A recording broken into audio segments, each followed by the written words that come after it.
Hello, everybody. Welcome to Straight Out of BS podcast. Thank you guys so much for your continued support. It really means the world to me. Any way you interact with the video helps the algorithm. Even if you dislike the video for whatever reason, I don't know why you do that because my work is very passionate and whatnot. But if you dislike it, pushes it out of your algorithm and into somebody else's that might not even know about these places or stuff like that. So any way you interact with the video, I really appreciate it. I want to thank my Patreon members and anybody that's joined the channel. Anybody that's supporting me financially, it's never expected, so that's always extremely appreciated. So thank you guys for that. Links are in the description below for that if anybody's interested. And I want to do a moment of silence for the person still struggling with intrusive thoughts or addiction or anything like that. So on the count of 3, I'm going to do a moment of silence. 1, 2, 3. Okay, thank you for that. And without further ado, I want to go ahead and introduce my guest for the day. Go ahead and introduce yourself and where you went and what years.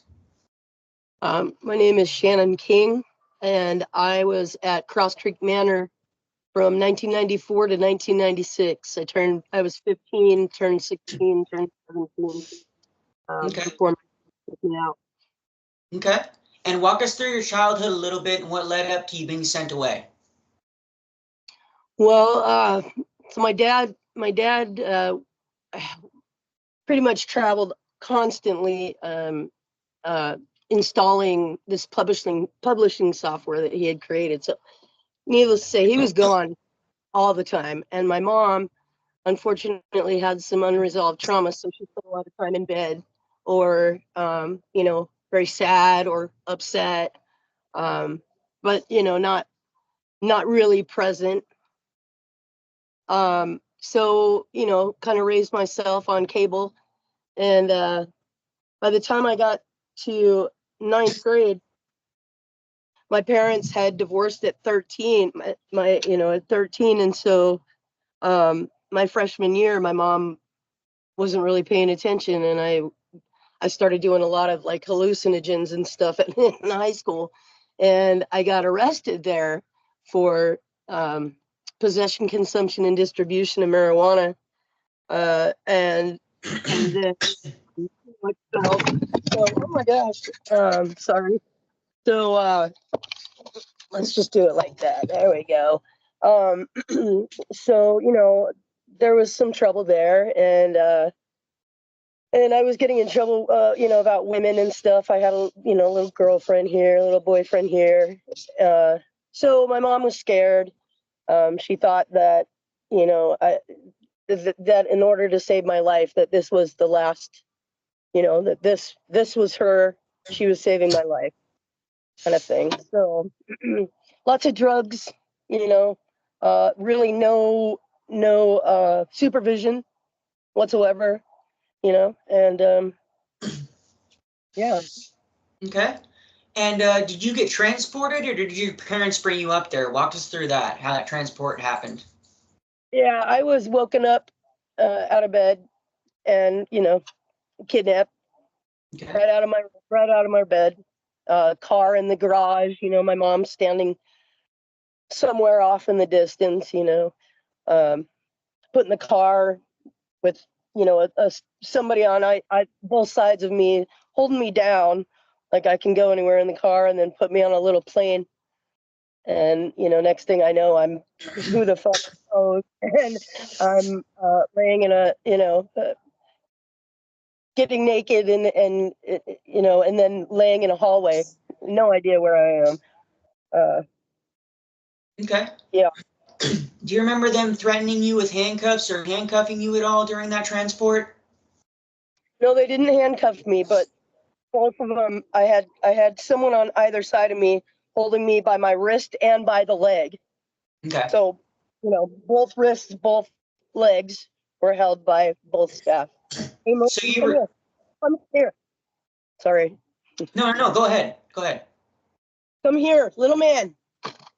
Hey. Come in. Okay, he knows. All right. Thank you. Yeah, no problem. So essentially you were being restrained, but not with handcuffs. So they were, okay. Just want to illustrate that to the audience. I was very timid. I really, I didn't try to really fight. It was really from my room to the bathroom and then out to the garage. I had no chance of fleeing, except I should have jumped out the window in the bathroom. That'll Right. forever, Mhm. For sure. Do you remember them stopping, like offering you like a free meal or offering you cigarettes or drugs or anything like that? Like saying something like, this is going to be the last time you can do anything? Nope, I don't remember any of that. Okay. Okay. Yeah. What do you remember about when you first got to Cross Creek? I remember having to strip down naked.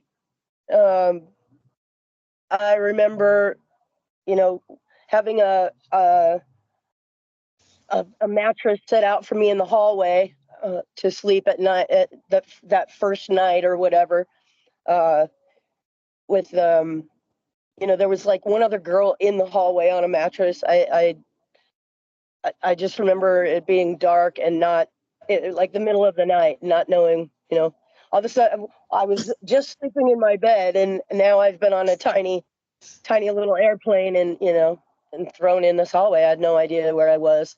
I will tell you straight off, though, that my dog is out of sight. And Murphy, come here. But I will tell you that my my memories of Cross Creek Manor pretty much consist of ass beatings and it's sitting in a room. And I'm not talking about for a couple of weeks. I'm not talking about for a month. I'm talking about 7 months straight. Wow. I'm talking about sleeping in an isolation room, waking up, one staff, watching me shower, watching me, all the stuff, and transporting me alone to the day center, to an isolation room. All day I sat there in that middle of that floor in boxers and a t-shirt, waiting for them to come in and just mess me and restrain me for absolutely no reason. And I remember just that room and staring at a camera. I remember being on level 2 once, and I think it lasted about 2 days. Then it was back to the basement isolation room. I think I attended 2 groups, 2 or 3 maybe in my entirety of going, and of course it was slam sessions. Attack therapy. 100%. And there was not a thing that I could do or did ever right, ever. I was gay, I think that at the time that was a threat. Yeah, of course. Yep. First of all, Mom, I get in trouble for, being with women, so you send me to this all woman place. I've always found that a little funny, but I remember, like, my sisters have told me that staff said, do not look, do not make eye contact, do not talk to her, and pretty much demonized me and for no reason, man. I remember the isolation room that I was, my room, during the day, and the med pass line was that little, I don't know if you've been in the building, Cross Creek Manor. I've been there. I'm not sure if we were, because wasn't there 2 different parts or something to Cross Creek? There was there was the main manor, Yeah. the day center, and then there was like a phase 6 house. Yeah. Which actually, towards the end of my stay, they had moved me to a closet in the phase 6 house, literally in a closet, mattress on the floor, and there was barely room for that. Murphy, get your butt over here. But I thought that was funny about phase 6, and they busted me, too. Like, the only way you'd ever get over here is sleeping in our closet, like, but yeah. So I'm talking about the main day center, the one that had the kind of basement, big open basement room. So I think I've been there. I think I went there for PC2, if I remember correctly. Is that where they held okay. PC2? Do you know if that's where they held PC2 or not?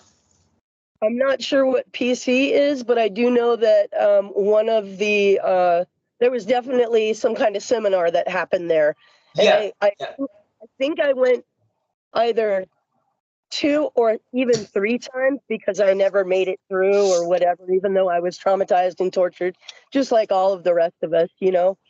yeah. Um, Was but that discovery? Was that discovery or orientation? The seminar that you went through. Do you remember what seminar it was? They tried to. Discovery sounds familiar. Okay. Okay. Yeah. So this is the main like manor, and you know where the what are those called? The SA room is, and then the sick room, and there's 2 isolation rooms, and so that little there's a little hallway, and that's where you know girls would line up to get their meds and stuff, and you know they'd talk to me under the crack in the door, and you know try to pass me notes and stuff, but I was constantly being watched on camera. Yeah. Um, but you know that was pretty much most of my interaction. No joke. I was on Staff Buddy a lot before I was just isolated. And I remember, you know, we went out to the pool once and I was sitting next to, I don't remember what dude staff. And I think it was Adrian or Cameron. And anyway, excuse me. Um, I wasn't even allowed to like put my feet in the water. Or I literally just had to sit there facing away from all the girls, could not interact, couldn't talk to staff. You know, those were very, very few and far between that I literally was in the population whatsoever. Um, Meals, I remember. I remember because I got thrown onto a table. Uh, One day, I think I started having a panic attack, and you know, I was thrown into a table. It didn't like it didn't stop me. I was like literally having like a panic attack, and Yeah. um, I remember Brent taking me by the ankles at the bottom of the staircase that led to the isolation rooms and all those were, but dragged me by my ankles up all the stairs. Made sure that like first of all I had no bra. I just had a t-shirt and boxers on, so you know I had my breasts like flopping everywhere, being dragged up these stairs. Made sure to you know hit everyone on the way just to be dragged into you know my room, my room. Uh, I really just remember abuse. I remember being told to piss in the corner like the dog that I was in the isolation room because apparently, you know, it was a big deal to come let me out to even pee or do anything, right? Yeah. Um, and so I did, and I went under the camera, and they came in and held my face in it, you know, like a dog, like literally sitting on me with my face in it. There was a lot of physical abuse that happened in that room that you know I'm sure cameras got turned off. I'm sure you know if they were even you know whatever being I have no idea, but you know it's hard to it's hard to even it's hard to even separate all the days or the times or the incidents or the you know um, the single episode, all the episodes. Um, I don't think they want you to know what time it is, what day it is, what season it is. You know, when they're torturing, it's all about torture. It's all about inflicting emotional and physical pain to try and break you, essentially. Right? 100%, 100%. Yeah, yeah. And Did, that's funny. did they It's end funny. up breaking you? Did, did they end That's up breaking you? well. That's what's so funny. Because you know, some of our sisters, you know, through Facebook, all of them will say like it's so crazy. They tried so hard to break you. They tried so hard to break you, and they just couldn't. And I don't know what I've done to like to represent that, but 100% they broke me. You know, apparently it wasn't visible. Sorry, I've been sick. Um, You're totally uh, fine. Totally fine. Thank you. It might not be visible, obviously, but absolutely, every day I'm still broken. And the word survivor for me personally, I think the only reason I'm a survivor is because I woke up today. Yeah. You know what I mean? And for me, I just mean that everything else is hollow. Everything else is empty. Everything else is self-doubt and self-loathing and I'm being watched constantly, even alone, like never a private, never a private or a moment alone, really. Yeah. Yeah. What about you? Go, Where did you go? I went to Spring Creek Lodge. I spent 22 months there. The place I went, I spent my first year in between isolation and worksheets. They called it the Hobbit isolation at the place I went, but I spent my first year rebelling. I was like the one on, literally the one on the radio getting, we have another removal. Jordan's getting removed again. You know, like everybody would hear that. Everybody knew me by name because I got removed so often. Rebelled for my first year until they threw me into isolation one day and essentially said, like, you can keep on messing around. I'm not saying word for word, but essentially they said, you can keep on messing around, but we're just going to send you to Tranquility Bay, Jamaica, and they'll just break your arm if you don't want to listen out there. We don't need to tell your parents. They already signed away their rights. And so I remember that day, that's what broke me. And so I thought I was going to, you know, if I got sent there, I was certain I was probably going to die. So just because I have a rebellious spirit anyways. And so I was fearing for my life. They broke me. I started to work my program after that. It took me a little less than a year to graduate after that. But I was legit, like I had dropped into all 4 lower level boys families by the time I had gotten up to level 4 upper levels. And, you know, everybody knew me, you know, not for good reasons. And so once I actually started to work my program, when in reality it was just doing whatever the fuck they told me to do, just becoming, if you can't beat them, join them type thing. But I was really different on the upper levels. I'd been through being targeted, trying to get points and just not being able, nothing that I did ever worked, you know? So I knew what it was like to feel hopeless. So when I got on the upper levels, yeah, I'd consequence people, but I was more of a coach person. Like, hey, I'd call you out just so other junior staff could be like, hey, he's calling people out. But then at the end of the day, I would sit down with people, you're doing this today and whatnot, and essentially just say, like, how about this? Just, you know, tell me you're not going to do it again. Tell me what you're going to do different next time, and I'm just going to take off the consequence. You don't need to lose points to learn from this. You know what I mean? Yeah. So I was more of a coacher, but yeah, I went through a lot of stuff in my time there. I was there 22 months. I mean, that's incredible. That's a lot of time. Yeah. A lot of time. And I'm sorry, brother. I really am. It was really tough for sure. Do you remember the day that they broke you, or was it a gradual breaking of you? Do you remember something specific that happened? Just what being alone with your thoughts after, you know, being told and literally physically it's been beaten into you how horrible you are, and then to just sit in silence with that camera on you. Yeah. I mean, that, and just knowing nobody's coming to get you. Your parents aren't listening. The letters, you can't even write them anymore. Everybody hates you. All the girls, you know. But I never, I don't know if I ever tried the program. I was the one literally that I just didn't have a chance. I didn't even have a chance. Yeah. So they essentially turned you into your own worst critic. Would you say that's fair?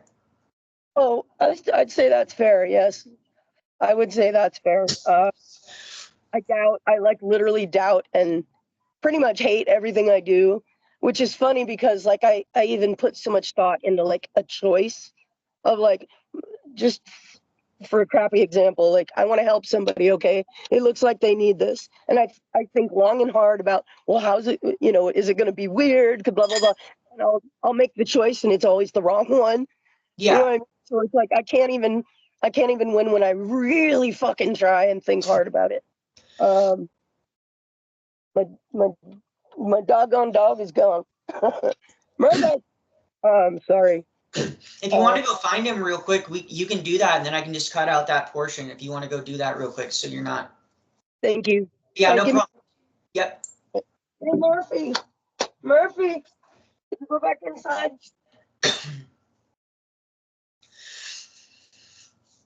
Oh, he's such a good boy. Okay. Nice. Do you need a break or anything? No, I'm perfectly fine. I'm perfectly fine. Okay. Okay. Yeah. Yeah. So I have another question for you, but that's another thing. Like, so I'm mid 40s, you know, a little pushing more towards the, uh, and my memory is crap, and I know that it is from. I mean, I was on so much medication there. Yeah. I was on 4 different meds, and I used to be able to ramble off the milligrams for all of them, but believe me, they were high. Yeah. You know what I Way mean? too high. And I developed insomnia, being afraid of, you know, them coming in to just, you know, hold my neck down and or sit on me and stretching my arms back, just some messed up shit. Which my body is deteriorating, like literally. You know, I think I have 80-year-old man bones Yeah. at this point, and I'm a female. uh, but it's my brain, and I know it's like I've been on medications basically ever since, you know, and all that high dose, and then, you know, you self medicate for a few decades, and then, you know, but I know that it's. I mean, if you look at like a professional wrestler or somebody who, you know, gets knocked around and held down, Yeah. you know what that eventually does to their bodies. Yeah. And I'm not in the gym lifting weights every day, you know what I Yeah. mean? So like, Yeah. I mean, it's bad, and my brain is going, and I recognize it, and it's scary. You know, I mean, I'm not 50 yet, and I'm losing my mind. I can relate. I can definitely relate for sure. Were you on prescription medications before you went to the program? I know that when I was in 8th grade, I got diagnosed with ADHD, and they put me on Ritalin Okay. for a short amount of time, but I don't remember it working, or remember my you know, that it was a good choice for me So at they that so time. they essentially put you on other drugs that you weren't prescribed prior to being sent there, right when you got there, correct? 100%. Yep. Okay. Yep. Okay. Do you feel like you got extra picked on and targeted because you were gay when you were Uh, there? absolutely. Absolutely. Uh, yeah. I wonder if that's like the reason. You know what I mean? Like, because I developed very quickly some relationships sporadically with some of the girls there, Yeah. and that was obviously a threat. And I mean, if it was a legit organization and a legit schooling, like I would understand. You know, like this person can't learn if they're thinking, you know, they're trying to hook up with blah blah blah, right? Yeah, but just How, because you're gay doesn't mean that you're always thinking about sex or whatnot. You know what I mean? That's a really rash assumption for them to make. You know what I mean? Regardless of what kind of school it was, I feel like. You know what I mean? yeah, absolutely, absolutely. Uh, and yeah, to this day, it has to be that reason, because, you know, I don't remember once giving them a reason to hurt me the way that they you know, so enthusiastically did. I actually, for the last years, I worked at a psychiatric hospital, and I stated that I'll only work with the adults because I don't really know how to uh, interact with adolescents, especially the ones who are so destructive, violent, sneaky, manipulative. I was not those things, and Yeah. these kids never had a negative consequence. Yeah. So, and they had me work with them, for 2 months or something, and I started talking in my sleep, like I was so stressed out because here are these kids getting away with almost literally almost murder, some of Yeah. them, you know what I mean, and not a thing, no hands on them, not other than to keep them safe from themselves or break up a fight, but it's maddening. It's maddening. Yeah, and they don't get sent away. They don't get sent to one of these places. They don't get. No, I can understand that frustration completely, and not just frustration, but just like just like it doesn't make sense. It doesn't make sense. No, the worst part about it, my friend, is that it made me want to get violent. It made me want to just destroy these kids. Like Yeah, literally, like, I mean, and that was a huge thing for me. And it's like, no, no, no, no, no, break that cycle of violence. Don't yeah, work with that, you know. And then you go home and you're like, well, what the fuck kind of monster am I? I'm thinking about doing the same things to these kids that was done to me. Um, well, it's triggering for and when you're triggered, there's a lot of things that we feel that don't really have any place being there, but they're just there because of whatever we went through. You know what I mean? yeah, They that's can be another a complete polar opposite of what we are. You know what I mean? absolutely, absolutely. Yep. And I know that because of the like the hatred that happens after having those feelings. Like Yeah. uh, I know Well, it's a trauma response. Uh, well, just the and fact that you feel bad about it, that tells you for certain that you're not that kind of person. It reassures that you're not that kind of person, because if you were that kind of person and you were just a violent person, you wouldn't have any regrets. You wouldn't have any guilt about even having those thoughts. You know what I mean? yeah, yeah. Um, what was your did you Lilith? No, don't eat my hash brown. That's my food. My cat's trying to eat my food. Is it a hash brown or is it It, like potato hash brown? it's just a potato. Okay, A hash brown sounds good too, though. absolutely, absolutely. um, let's see. Okay, so you only got up to level 2 one time. Like, okay. Did they It ever was try and put you? Did they ever try and put you on an upper level experience where they just give you level 4 and see what you do with it? Did they try that at all? they they kind of that vaguely remember them doing something like that. And I actually kind of got more privileges at the Phase 6 house, even though I was not allowed to have anything to do with any of the girls. I Yeah, feel like in that closet I had more freedom in it, just because it was maybe a different environment. Um, but I believe maybe that's even why they let me go upstairs, in Phase 2. I think that might have been like, here's your shot, man. yeah, Uh, yeah, but I don't think that's not true. Yes.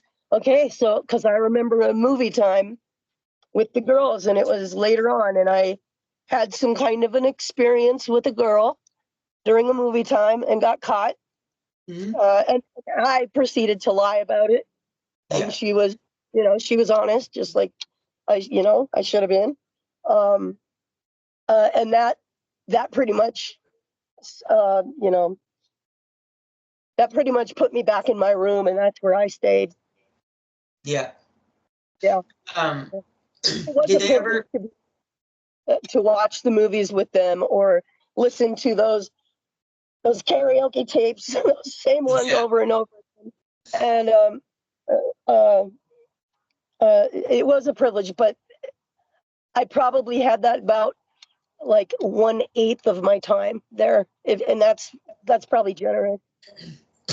Yeah. Okay.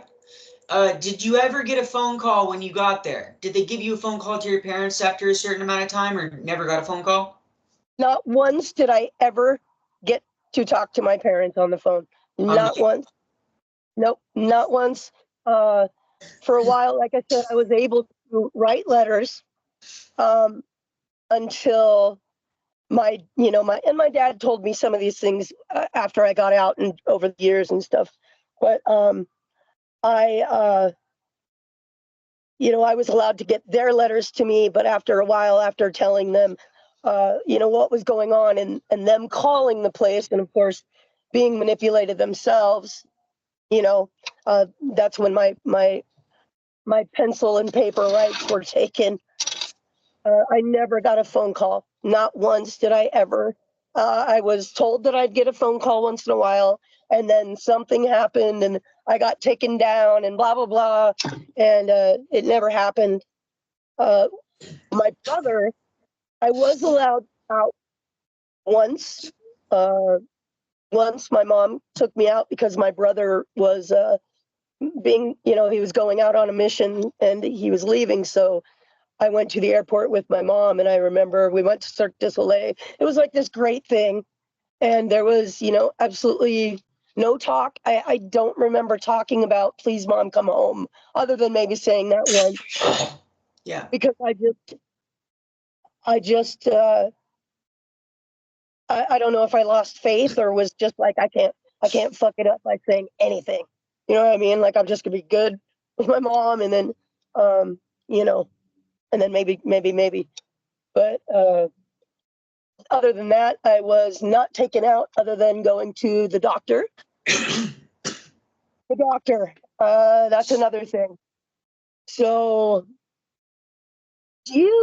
because of my meds, the drugs they were drugging me with, um, I went to the doctor a lot, and that was the only time that I got out. So I started not minding. I never minded getting my blood taken or anything with needles after that because I was appreciative. But do you know why a doctor would make sure that parts of you were examined over and Like over like and over do again? like do a checkup without cause Yep, absolutely, because they're a absolutely, pedophile or a groomer, is my yep. guess. Yep. And I just, I'm not sure that that's how you test medication levels, but I don't think it comes out of your ass, you Yeah. know. No, definitely not. I can tell you it doesn't. Yeah. No. Right. I can tell you it doesn't also, but those were the times that I went out, and what's fucked up is they would stop at this. I don't remember what it was, but it was a big deal because you could get a soda or like a slushy and a hamburger, and it was a big thing. And the girls that also went to the doctor, I think it was just to monitor me. They'd stop. Everybody would get something but me every single time. Um, I remember getting like care packages for my birthday or for Christmas, the Christmases and the holidays. Um, and the only thing that I was allowed to keep was the clothes, and they'd let me watch as they'd pass out all my other fun shit. Believable. I remember a birthday cake being made for me special and put in my face. That was fucked up, actually. Uh, Like they hit you in the face with it? yeah. Oh, Yeah. And you unbelievable. thought you were going to celebrate your birthday, you know. um, but Okay. it is pretty. It's kind of a blur, man. Because if it was filled with therapy and groups, even if it was a tech group, maybe I would have more memories. But what I do know is that every second of my life, there is a camera on me and somebody is watching. Do you know what it's like to literally not have a moment of fucking peace ever? Not when I'm sitting in my room alone, sitting in my house alone, not when I'm, pissing at Walmart, none of it. None of it. No, I can definitely relate. That's the part that really, really fucks me up, because I can never do right. And the unfortunate thing is there's always someone watching me fucking up, Yeah. like I was. Like I was. What do you think the hardest part about being at Cross Creek was for you, and how did you deal with it?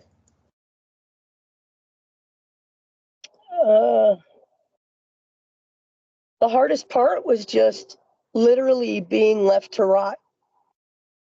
Literally being left to rot with people knowing what's happening to you, and nobody coming to save you. Not God, not Satan, because believe me, I called to both. Yeah. Any fucking, whatever. Nobody. The only physical touch that I received was painful.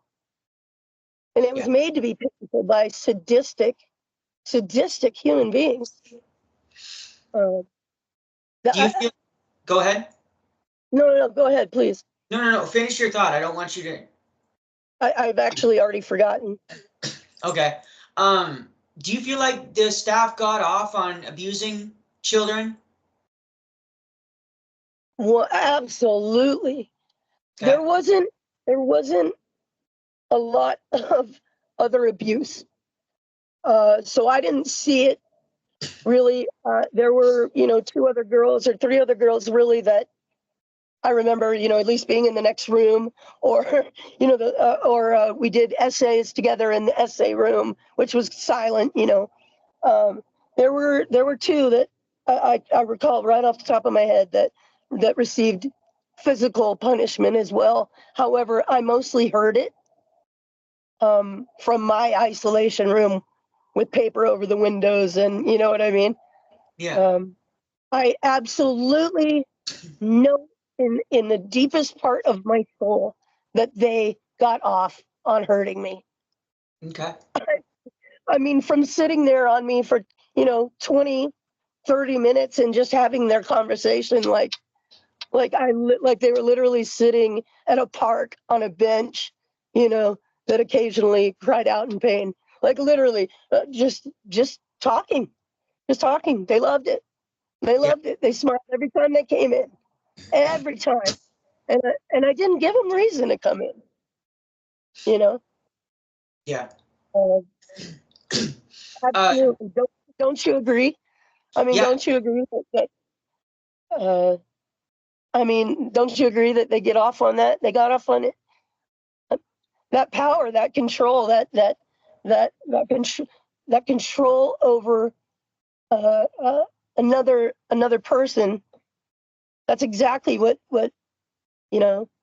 sadistic people do, and that's their life goal, is to dominate somebody.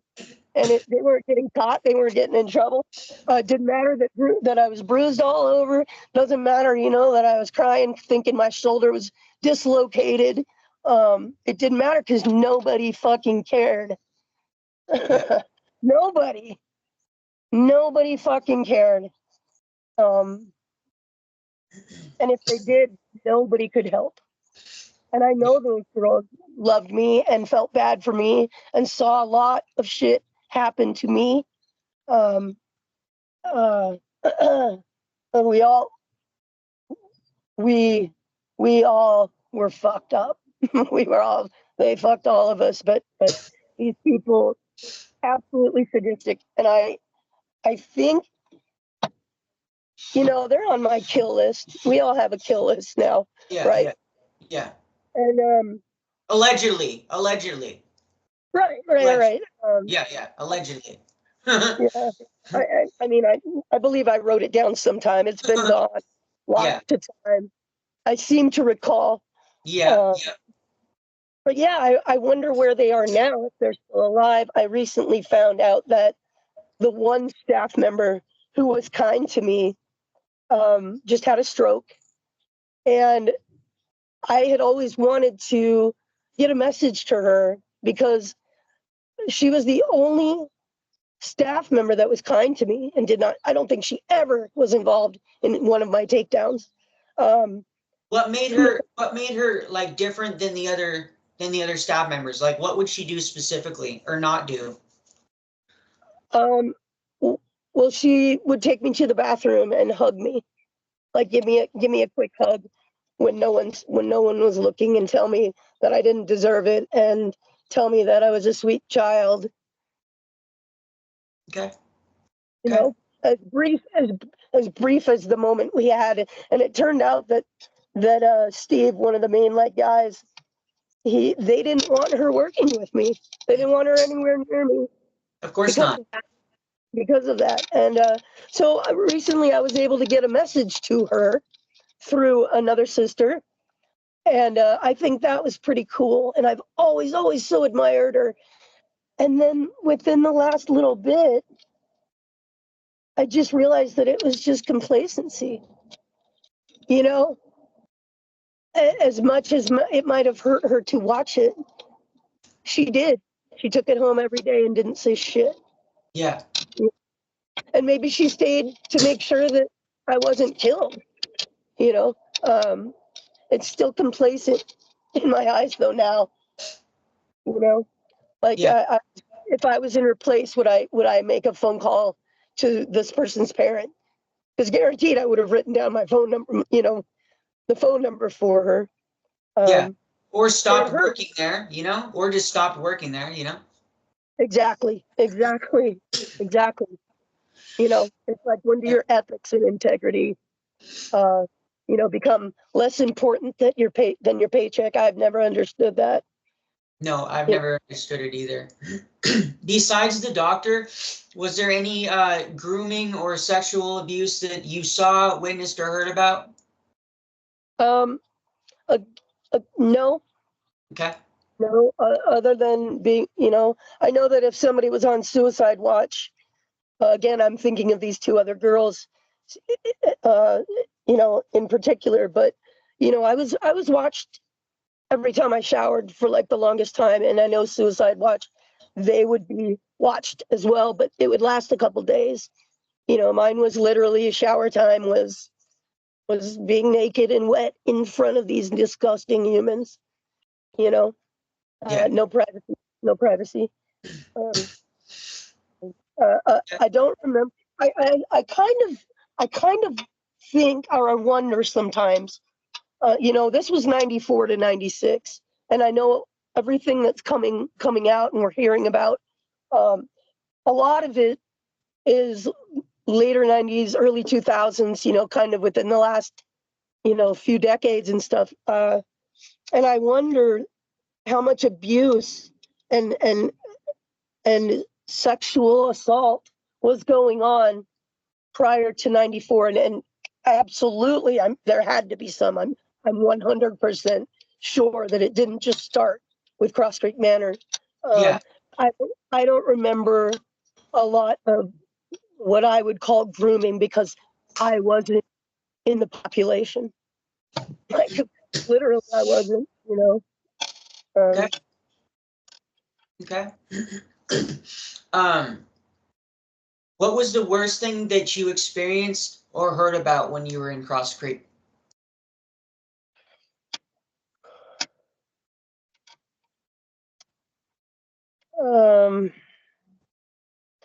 I remember uh, that's a very good question.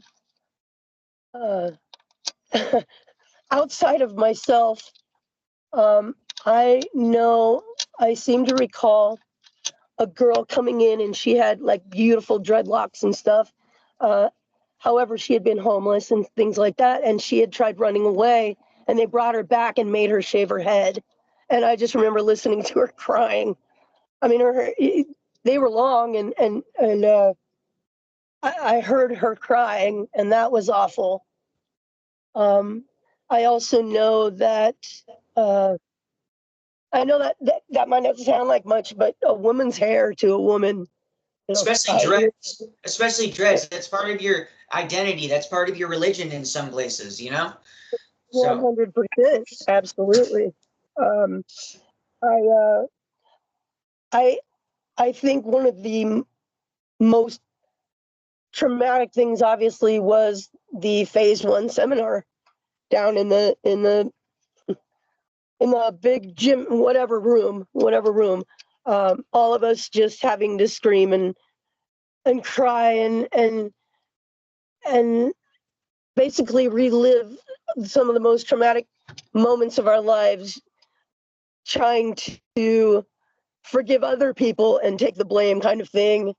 And then try to release that, like take that on, things that we should never have tried or had to have been told to take on, things, horrible things. Um, um, yeah. okay. Okay. And how Right did now, you go ahead? no, I'm saying right now, I apologize. I'm literally drawing a blank. I'm No, it's literally totally drawing. fine. It's totally fine. It happens more than you know in the podcast, especially when people haven't really talked about it that much. Um, how did Thank you you. end up getting out of there? What happened with that? So, my mom had come and done one of the family seminars. Okay, and I am really a poor histrionic. I'm very poor historian. I'm a very poor historian.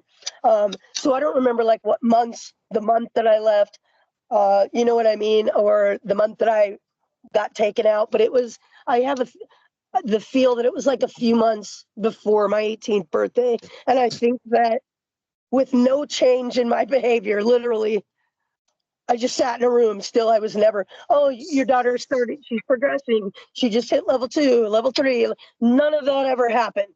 None of it ever happened. So I think maybe it was to save face, because if I walked out that door at 18, who knows if I'd ever fucking talk to them again or make, you know what I mean?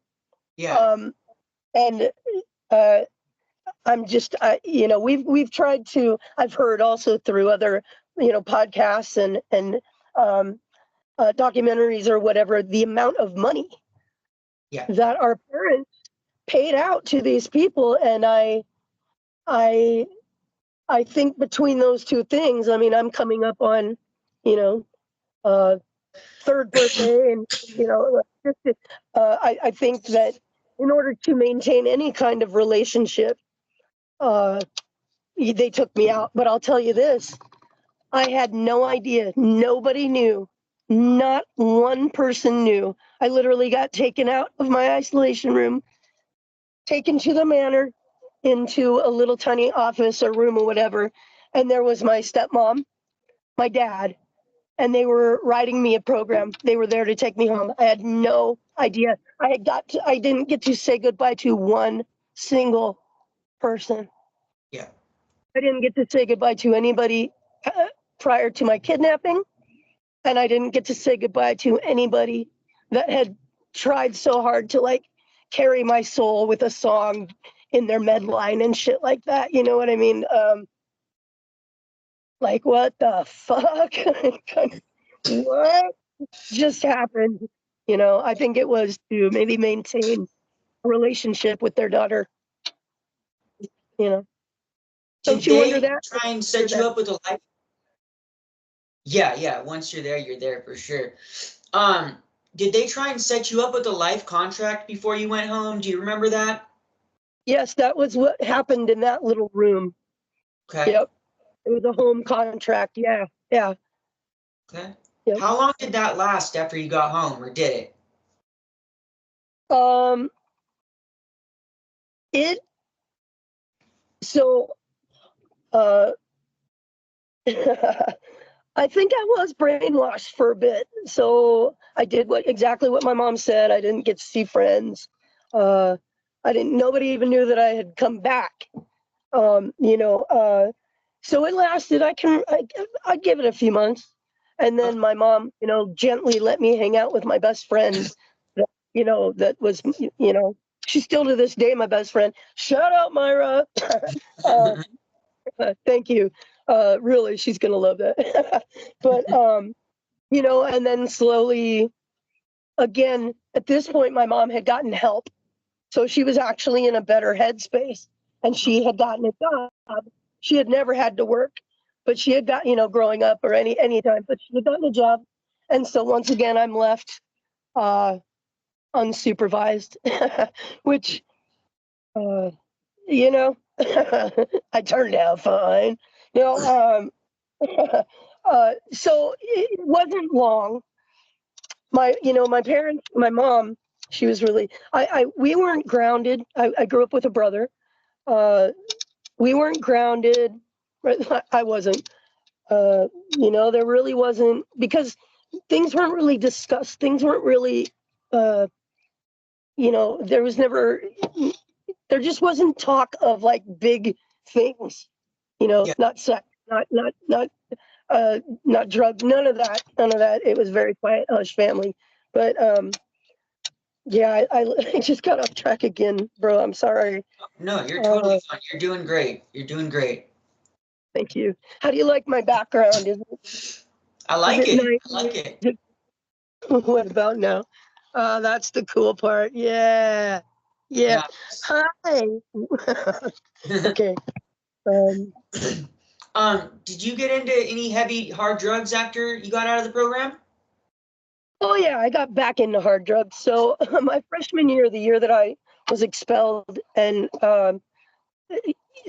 take transported, kidnapped, I had done meth already. I did meth at 14, smoked weed, cocaine, acid, lots of acid my freshman year. I mean, that's what I did.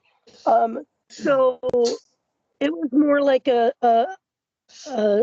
welcoming back an old friend, Yeah. I'm not sure. I don't remember all the pain I was trying to kill.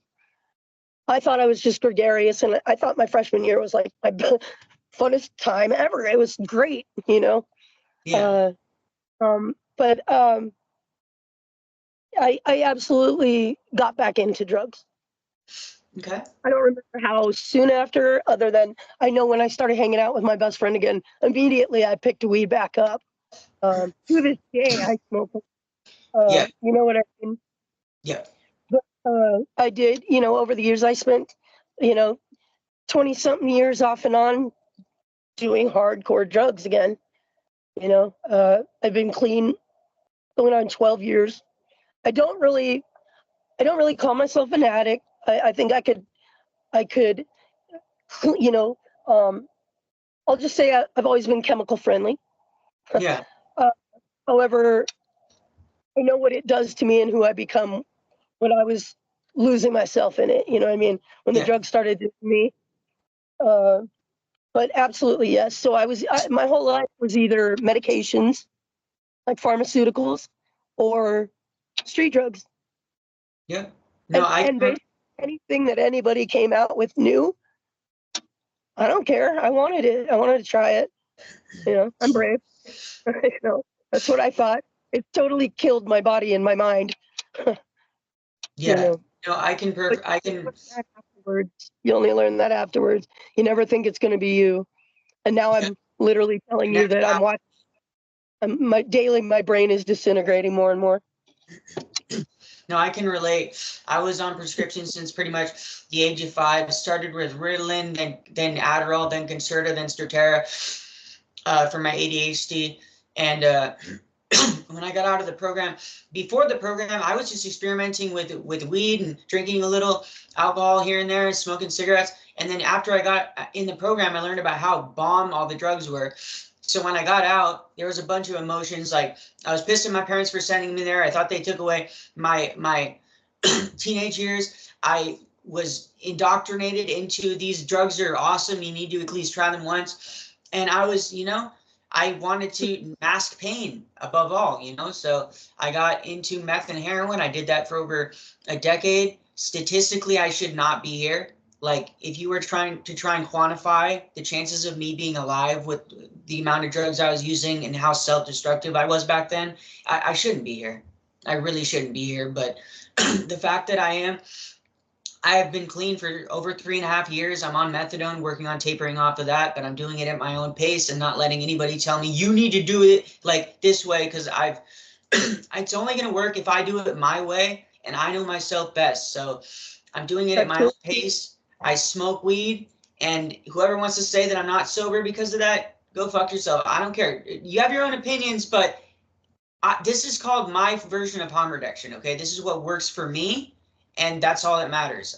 What other people think doesn't matter to me. So I can completely relate with using hard drugs and getting clean. Congratulations on your sobriety. Thank you. I mean, you too, and I do want to make it clear that, like, I might have done something in that in between, and it's been 12 years ago. However, I did drugs back then. Yeah. You know what I mean? Like, that's when I did drugs. I'm not saying that that I never have or that I never will. Yeah. Do this on a weekend. That sounds like fun, because I can put it down afterwards. You know what I mean? All those thoughts and consequences and desires, those are all in the past. And I'm lucky for that. I'm very blessed for that. And I'm grateful that you are on your path. And even if it's you have to be on, or you choose to be on methadone for the rest of your life in small doses or whatever, you're exactly right. I like how you said that. Is, it's about your quality of life, no one else's. Yeah. Period. Yeah. If it's 100%. jeopardizing anybody, I mean, yeah. And I also feel like the way AA and NA treat relapses is honestly, in my opinion, really counterproductive, because it teaches you to beat yourself up if you have a relapse, and that it's the worst thing in the world if you have a relapse, when in reality, relapsing is part of recovery. It goes hand in hand with recovery. So if you sit there, and I've had one relapse in the 3.5 years I've been clean, but did I let that consume me? No. I was angry as fuck at myself, and I felt horrible for like a day or two, maybe 3 days. But then I, grounded myself again and realized, yeah, I fucked up, I slipped up, but also, like, it was completely my fault. But I also was around people that I shouldn't have been around, and there were warning signs that I should have taken, right? So I made these choices to do that, but it's not the end of the world. It doesn't mean I'm a bad person. It doesn't mean that I even have to start over my sobriety date, in my opinion, because relapsing is part of recovery. And absolutely. yeah.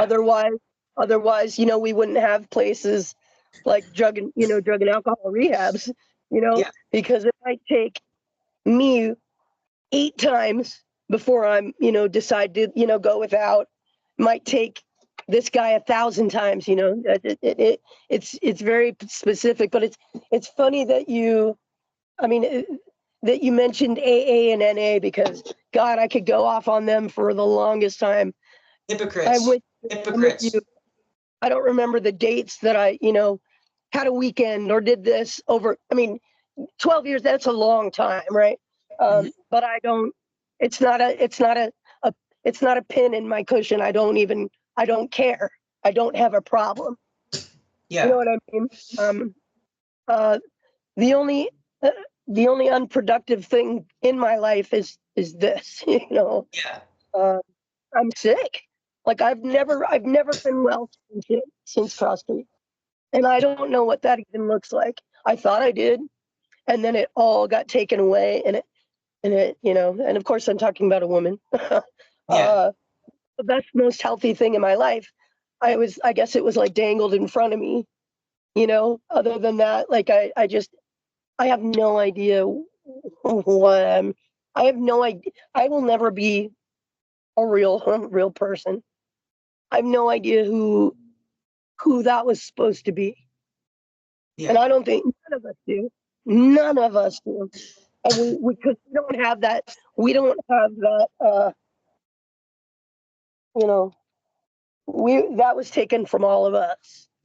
All of Yeah. us survivor, that it was taken. I don't care if you worked the fucked up program, if you didn't, if you fought tooth and nail, I don't care. None of us are who we were gonna be, or, let me just speak for myself. I could have been so many things, and I'm nothing. That's how I feel. Like, again, the word survivor for me is hard. It's hard because when I call you a survivor and I recognize you as a survivor, I'm actually like proud of you. you know. Uh, Yeah. does that make any sense? Like, No, yeah, and I want you to know that I'm proud of you. I'm proud of you as well. Even if well, you might not be proud of yourself, I mean, you're still here, you're breathing. You've realized, that using hard drugs can become self-destructive. You might not have had like a super addictive personality or whatnot, the way you put it, but you realize that it can become self-destructive if you do it over and over again, and it can create this this version of yourself that you don't like. So I just want you to know that I'm proud of you. You're doing good. I'm really proud of you for coming and sharing your story. And thank you. I'm sure that other people are proud of you as well. So don't try not to Thank you. beat yourself up so much, But it's a lot easier for me to pour my love out to others, and I do. I just love people. I Yeah, do, and what's funny is I think also maybe you can relate. I need everybody to like me. yeah, yeah, I don't know what that is. Like it hurts me that people don't, you yeah, know. Um, and that's a trauma response too. I know it is, you know.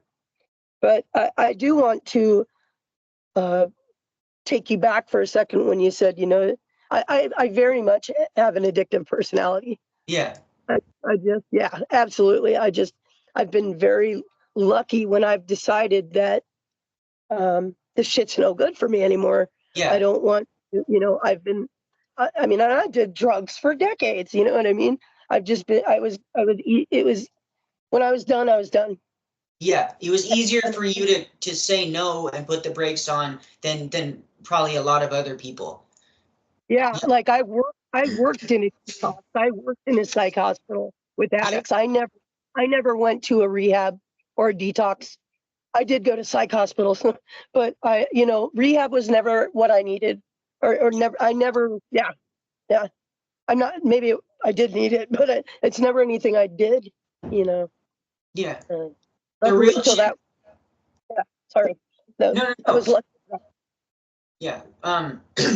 Like the real change only comes when you want change for yourself. All these people trying to say we just need to lock these people up or force them into rehab, you need to check yourself, because I guarantee, one, you probably never dealt with addiction yourself, because it's usually people like that talk like that. And Nope. two, it's like there might be a very minuscule percentage of people that get locked up and go to jail, and just because they're away from the drug they choose to be sober. But for the like 99.9% of people are going to go in there, wait it out, be pissed that they were locked up, so even more of a reason to use when they get out. Okay. Mm, And how do I know this? Because I've dealt with it firsthand, and I feel like that's the only way you can know this kind of stuff and have this kind of wisdom, is when you've gone through it yourself. So it's just one of yep. those points that I keep on trying to nail home for people, is just you can't just lock people away and throw away the key and just hope for things to get better. You have to convince them that there's hope for the future and make them want it themselves. Right. Right. And I found working with addicts, that I was able to. Pardon me. I did it for years. I was an EMT. Um, pardon me. In a behavioral health setting. Pardon me. I got my national registry. I was a national registry registered EMT. Um, I found that I was very good at working with addicts, but you're exactly right. Uh, they would wait it out. Mm-hmm. They would wait it out and guarantee it a week later you'd see them back. Yeah. Again, because the police dropped them off, or because their parents have had it, and this is the last time. And, these are grown adults, though. But you know what I mean. The ones that were optimistic and were really, uh, contemplative, however you say that. Really, you did the inner thinking. They were the successes, not the ones who, just went through the revolving door for whatever reason, not because they wanted to. Yeah. Then you're just gonna have a pissed off drug user. Yeah. And another component to that I think is really important is that when you just lock somebody away or force the rehab on them, they're not getting resources for when they get out. Like, it would be one thing if they were training them in a trade or something, like, here, learn this welding trade while you're locked in. I mean, so I know some jails and prisons have stuff like this, but I think it needs to be a thing that's everywhere, including rehabs. Like, rehabs help you with the inner work sometimes. Not all rehabs are bad, and I know this firsthand, but I mean, not all rehabs are do this kind of stuff, but there's like they have no resources. They have nowhere to go when they get out. So of course they're going to go back to what they know, drug use. You know what I mean? Yeah. Yep. Yeah. I saw that, witnessed that firsthand, both at this major company, Community Bridges, that I worked for, and the psych hospital. Is great. You've done all this stuff and you're starting to feel better, and your meds are, you're regulated now, and you've got a good regimen going. And here you go. Here's a sheet with, 15 numbers on it. Good luck. Yeah, pretty much. And I love what you said absolutely about a trade. If they even do that, the fact that they do that for prisoners, to try to help the recidivism, to give them a trade to take out. I mean, that is what we need. I would love something like that for these people, because they do. They get, here's you're out you're out the front door. Good luck. Smack on the ass. We're gonna see you again in a week with the needle in your arm. You know what I mean? Like, yeah. Because there aren't resources. There aren't, or the resources are completely full with healthcare workers. Patient ratio is just insane, and it's I've seen that too. Not to anybody's fault. It's just there aren't resources. I agree with you 100%. Yeah. No. Yeah. 100%. Yeah. How's your relationship with your family now? Have they watched the program? Have you tried to talk to them about how this place affected you? How is your relationship with your parents? So straight out the gate, pretty much, my dad was honest with me and told me, if we hadn't, basically, I found out that he had to sign papers saying that they could isolate me for months at a time. He told me that. He told me that they had gotten my letters. Anyways, he was very repentative. He wanted to repent right away. He listened to me. He believed me. Now my mom, I was the one. I was living with her, and I believe it was mostly her getting the ball rolling. However, she found out about it. But I didn't talk to my mom about it for, 25 years, because I knew that if she knew what happened to me on a daily, weekly basis there, that it would kill her. And so I decided a long time ago that I was just going to not talk to her about it. However, within the last 8 years or so, I started seeing a therapist, and the ROI and everything, and I allowed the therapist and my mother to talk, and I thought it'd be cathartic. Like, that would be a way to kind of uh, integrate all this trauma dump on my mom, and that was pretty much the first time that she acknowledged, hey, this wasn't a good idea, and I'm sorry. And I realized that, this fucked you up, kind of. You know what I mean? She would never say that, but sorry, Mom. But so I had a very good relationship with my dad. He passed in 2019. Rest in And peace. yeah, shout out Dad. My mom, God bless her, she's my best friend. I wish that I could be with her and take care of her. She's in Colorado, and I'm broke and disabled and living in Arizona and with no way to go see her or my stepdad and take care of them. But I love her to pieces. She is on the highest pedestal of women for me, and um, you know, I just know, I know with all my heart and soul that she did that only to save my life. She believed that she was saving my life by having me put there. And I Yeah. can't be, how can you be mad at that? Yeah. You They know, were brainwashed. They were brainwashed too. at one, absolutely manipulated, brainwashed, ripped off, like raped basically. Yep. Sorry, I shouldn't use that word. Maybe take that part out. Totally fine. Um, but yeah, absolutely taken advantage of in every way also, but my relationship with them, uh, you know, it's always been good. It's always been really good, really good. I was blessed to have these parents adopt me, and to my dad's dying moment, I know he loves me and I love him. And my mom, I love bomb her constantly. I love bomb my mom. Yeah, she just actually told me the other day. I told her I was going to send her something, and she's like, "Fine." Like she said something like, "Oh look, but stop sending all the pictures." And like a meme like every week, and it's not. I told her, "Mom, it's not that I sent you a lot." Like in one, it's like check your fucking messenger once in a while. You won't get 65 of them at once. Yeah. Yeah, but she's a riot. I love her so much. My brother and I, my brother's strange, so we have a strained relationship. Kind of it's weird. I don't know. I love him. I just wish he went through it too. You know what I mean? However, not personally, but his sister got blah blah blah, and I know that it always. I think that he's carried that too. But there was really no helping me.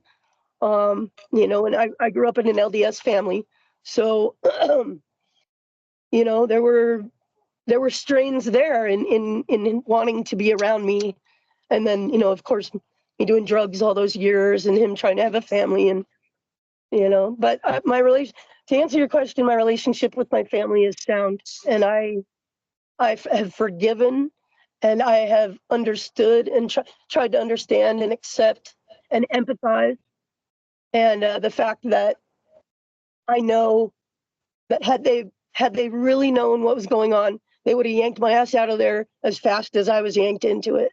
Yeah. So I can't. I can't. Yeah, I will never be. I would never be able to hold a grudge against parents that thought they were, doing the best for their child without, of course, the knowledge of the torture and the abuse and the, Yeah. yeah. Okay. Yeah. So I'm lucky to have that relationship salvaged or formed or put together that way. Yeah. Okay. How about you? Now what is your sitch with your parents? So my mom pretty much held a divorce over my dad's head to send me there. My dad never wanted me to go there. I'm a daddy's boy. My dad has Alzheimer's right now. It's one of the hardest things I've had to fucking deal with. It's hard for me to. I'm It's so hard for me sorry. to.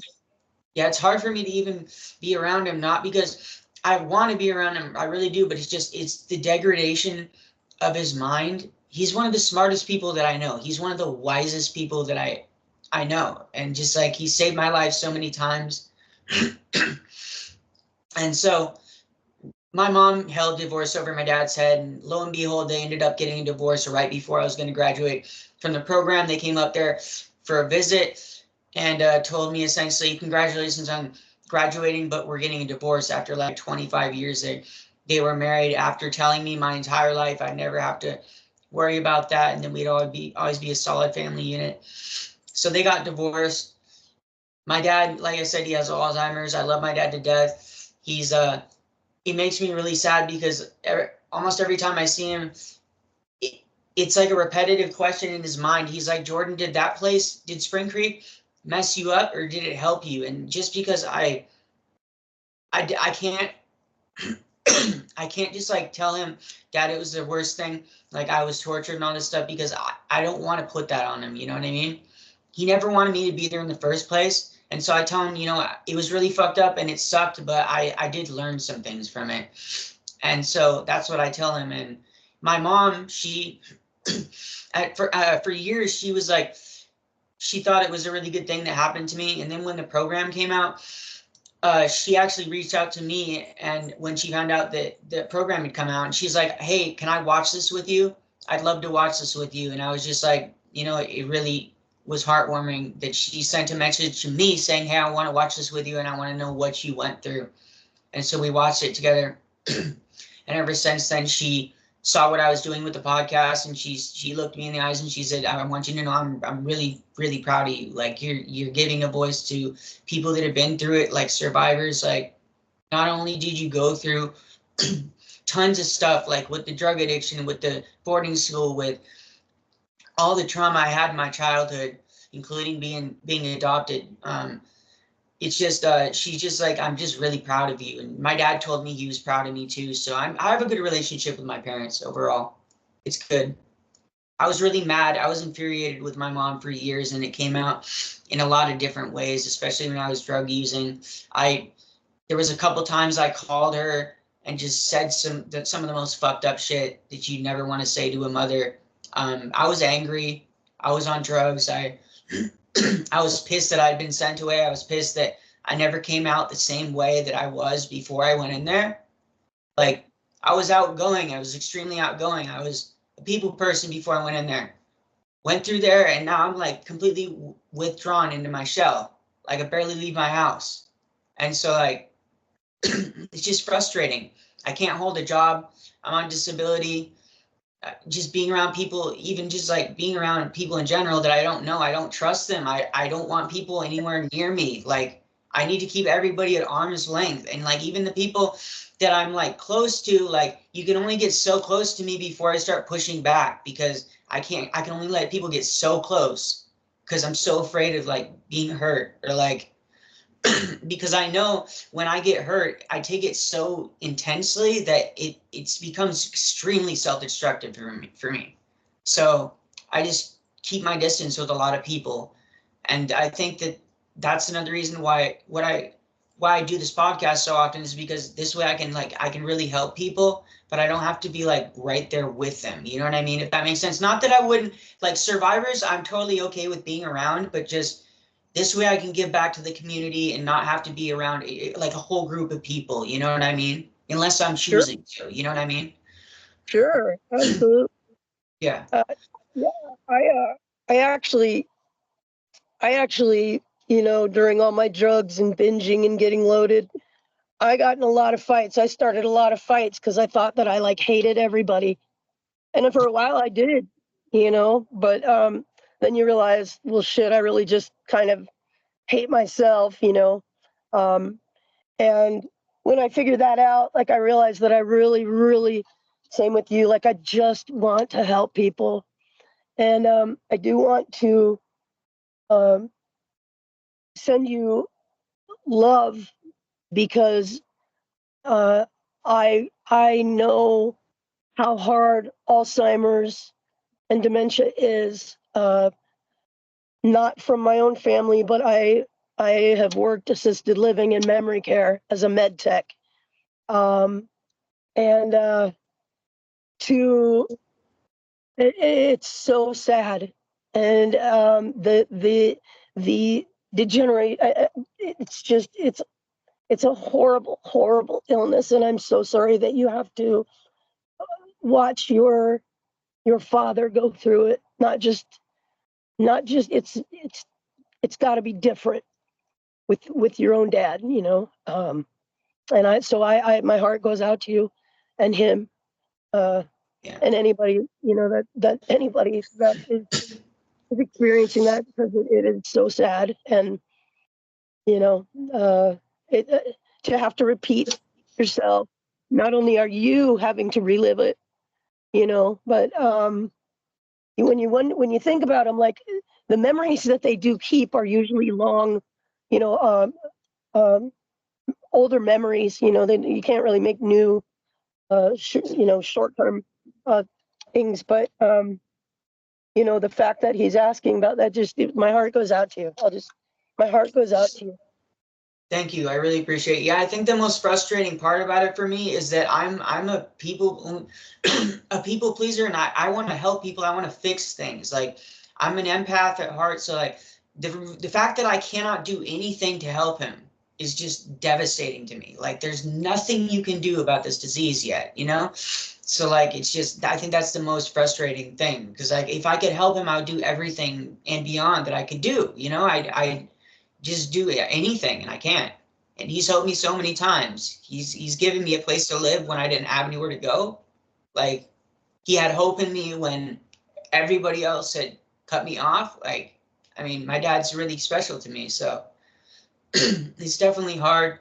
But I know that he's proud of me, and that's really all that matters to me, is that he's proud of me, and that he doesn't have to worry about me anymore. That's another thing I tell him all the time too, is like, Dad, you don't have to worry about me anymore. Like, I have a house, like, I'm not homeless, I'm not strung out.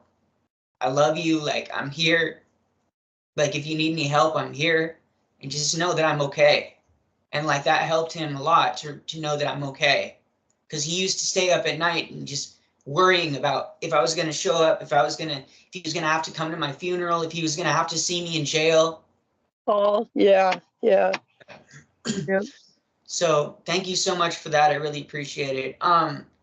If you could go I back. do want to know that you are helping him by keeping him safe, not letting him hurt himself, you know, by smiling at him, and you know, just holding his hand, just letting him know, just like you did. You're saying, I'm okay now. You know, like, you might not be able to see the gratitude or see the difference, but believe me, it does make the difference. And I don't know about your dad. Does he have lucid, you know, moments where he's lucid? And you know, it must be, if Yeah. he's asking you questions. Yeah. Just let him know loved and safe, and that's helping. That's more helpful than you know. It really is. Well, thank you so much. I appreciate it. Knowing what you know now, if you could go back in a time machine and not go through Cross Creek, would you do it, and why? In a heartbeat. There is only one thing in this world that I think that I'd go through Cross Creek Manor again for. And other than that, I would 100, like, I don't feel like I learned life lessons. You know, I don't feel like, oh, you can't have regret for this time because it did, you know, look at where your life is. Yes, I can have regret for that time because look at where my life is. Yeah. I would 100% do it differently and not, you know, and I know it's like the grass is always greener, or the what if, but we didn't even have a chance. You didn't even have a chance. I didn't have a chance to be a real functioning. I didn't be a real functioning adult. I don't feel like it. And as much as I want to be, you know, as much as I'd love to be, I'm just not. and and I attribute it, almost all of it, to that fucking place and those fucking people, those sadistic people that literally, if you believe in whatever the Bible, blah blah blah, An eye for an eye, motherfuckers. You Yeah. know, Yeah. I don't get that justice. I'm not. Here's another thing, like, because I don't know how to function as an adult. Right now, I have a part-time job. Thankfully, I'm trying to get disability. I was on disability 20 years ago, but besides all that, fuck, what was I saying? You were I talking hate about that. having a job now, and then you were making one more point about, yep. Yes, we deserve money. Yeah. I can't function like an adult. How do I pay my rent? You know what I mean? What I love the banner. What is your, like, your teenager's torture worth you, or I can't remember what it is. I really like it though. How But much are you paying for your child's abuse or something like that? something like that, absolutely. And my question is, like, how much is your teenage years worth? How much is the rest of your life after those teenage years worth? And I think I remember you asking. I don't know if my mom has watched the program, and I don't know if she's watched Teen Torture Inc. Because I told her that Teen Torture Inc. seems to me to touch more on the abuse, physical abuse, and I don't know if I suggested it, but I don't think she. I hope she didn't watch it. Yeah. Honestly, Yeah. I kind of feel that way. But yeah, I think that there's no price that they could offer me that I'd be like, you know what, it's cool. There's just Yeah. not. They No. ruined my life, and I'm sorry. I'm the one who has manifested being healthy right now. Healthy, Yeah. not loaded, not homeless, not hurting others, not um, but I'm. How the hell am I doing it? Yeah. I don't know, man. We need help. We deserve a hearty fiscal year. No, hell yeah, I completely agree. Don't you feel that way too? No, Like, I completely, yep. No, yeah. I completely agree. I'm barely surviving. I'm still in the process of getting onto disability. Like, I'm on state disability, but I'm not on, like, government disability. I'm not on SSDI yet. I'm working on getting that. But right now, I have a place to live, and just like, I just try and count my blessings now that I'm not homeless, because I spent like 6-7 years total homeless in some of the worst parts imaginable in Seattle. And Uh, so, once again, it's a miracle I'm alive. I shouldn't be here. But well, I I'm survived crazy. against all odds, and I'm here. But I just know what it's like to be homeless, and I know how important it is to count your blessings, because even just having a home over your head is fucking huge. That is Yeah, huge. it is.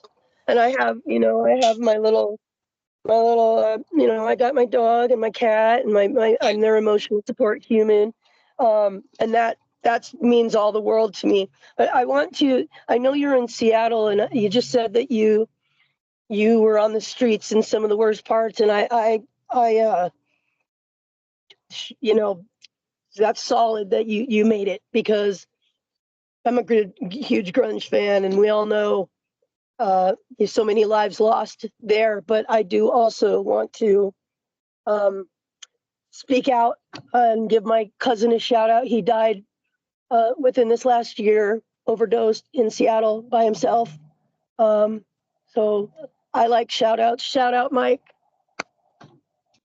Um, and I mean, even more so, like, wow, I'm just so impressed with you and the choices that you have made, and the holes that you scraped your way out of to be here, and not just wanting to help others, but to be present, to be able to be present, and and to share your story, because uh, it's not just me telling mine.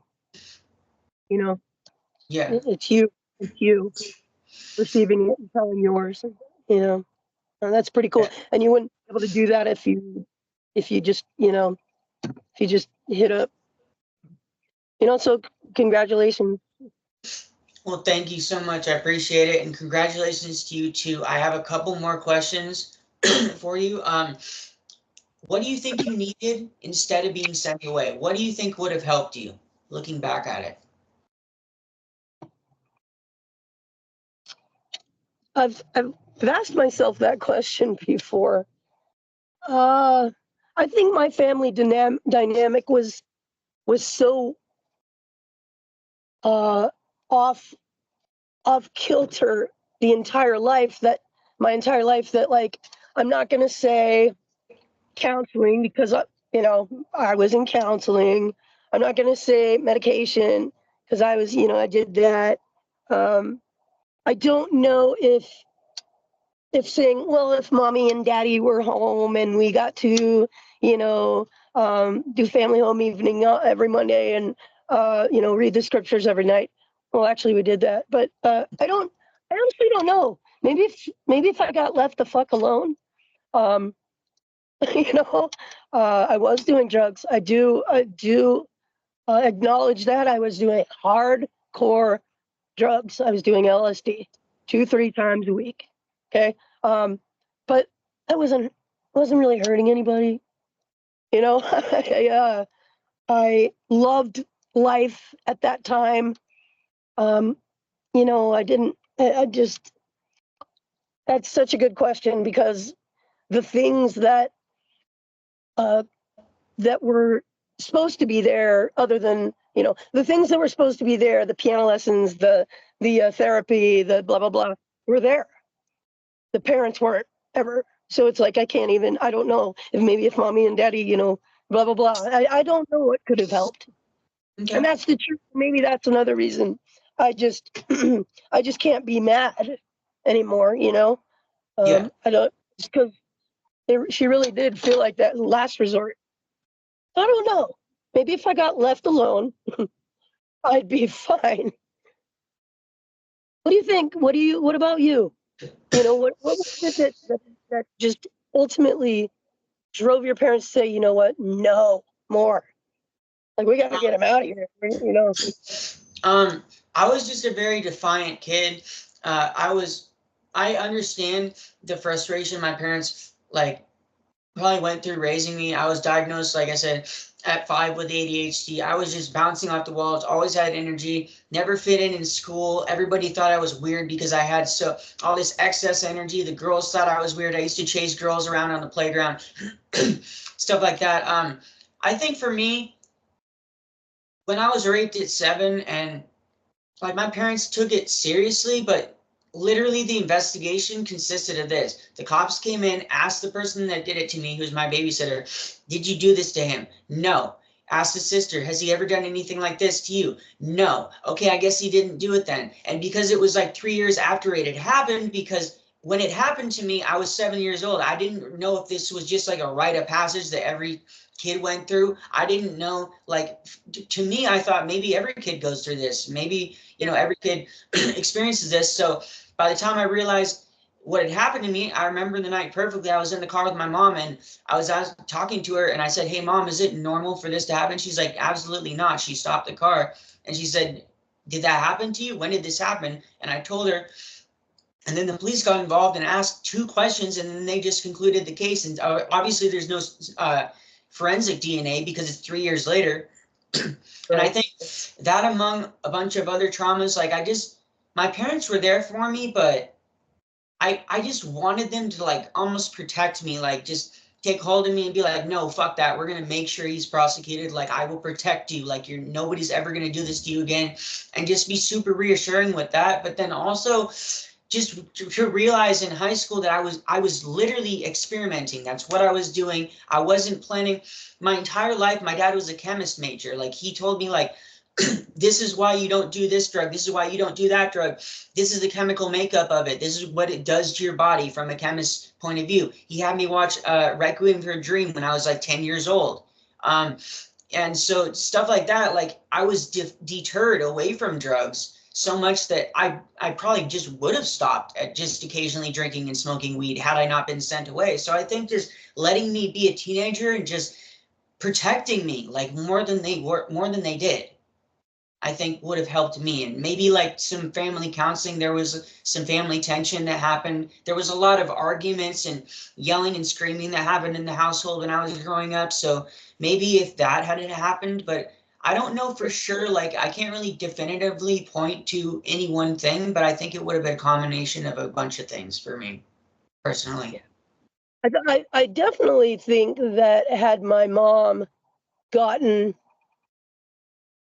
mental health support or help to work through her childhood traumas that were awful, you know, but I became the caretaker for her, codependent almost, because she was in bed sick, and someone had to take care of her.